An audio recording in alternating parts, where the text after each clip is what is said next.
शुरू से ही बता रहे हैं, ठीक है। मार्कंडेय ऋषि जी थे जिन्होंने यह माता नर्मदा का परिक्रमा उठाया था। उन्होंने जल हाथ में रख करके संकल्प लिया कि हे माते, दोनों टाइम आपकी घाट की आरती करूंगा, एक टाइम भोजन करूंगा, जहां संध्या हो जाएगी मैं वहां विश्राम करूंगा। ऐसा बोल करके उन्होंने पूरा परिक्रमा किया। 3 साल 3 महीना 13 दिन लगाए उन्होंने अपने परिक्रमा में, जगह जगह उनकी तपस्थली बनी। 3 साल 3 महीना 13 दिन। तभी मार्कंडेय ऋषि जी ने ऐसा कहा कि मैं मार्कंडेय ऋषि माता नर्मदा का परिक्रमा सबसे पहले कर चुका हूँ। जब उनको सबसे पहले करने का अहंकार हुआ तो मैया का नाम है नर्मदा, नर्मदे हर।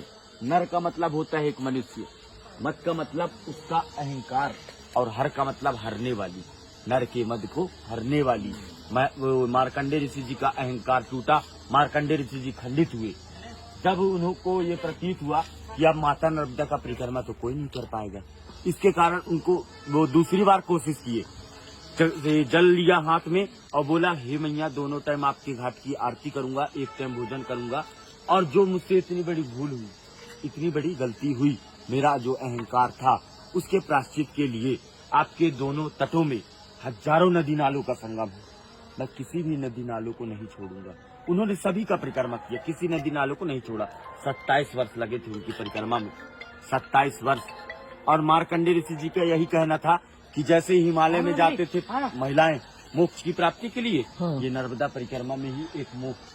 2 मिनट आ रहा हूँ बस। मोक्ष का मतलब होता है किसी जीव के जन्म और मरण के बंधन से छूट जाना, ये मोक्ष का अर्थ है। इसीलिए परिक्रमा करते हैं। बोलिए नर्मदे हर। एक मिनट सुनिएगा, ये मैया जो है अमरकंठ पे जन्म ली है, शिव के कंठ से उत्पन्न हुई थी। वो रेवा कुंड स्थान है, वहाँ से मैया गुप्त रोड यहाँ आती थी। कहाँ? मायकी बगीचा पे।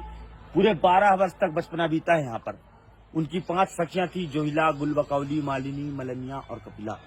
5 सखियों के साथ बचपना बिताने के बाद मैया का शादी तय हुआ। सोन जी महाराज, दंत कथा के अनुसार से ब्रह्मा जी के मानस पुत्र हैं सोन, और नर्मदा मैया शिव जी की पुत्री। सोन और नर्मदा ये दोनों का लग्न तय हुआ था।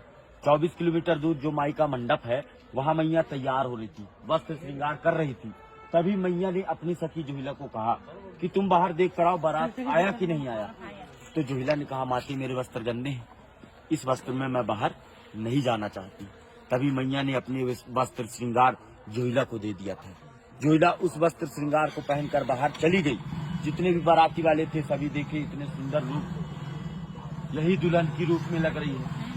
उसे मंडप पर बैठाल दिया गया। जोहिला भी जानबूझ करके बैठ गई, और जो है छल कपट करते हुए वो बैठी। सोन जी महाराज जाने अनजाने में बैठ गए। दोनों की शादी लग्न करा दिया गया। मैया तभी से कुंवारी कन्या के नाम से मानी गई। माता जी का शादी लग्न नहीं हो सका। मैया एक कन्या से जलधारा के रूप में पंडित होने का भी निर्णय ले ली। और जब वो जलधारा बनती है तो अमरकंठ पे माता जी का मस्तक है, नाभि कुंड पे, नेमावर पे नाभि कुंड है, और चरण समुद्र में है।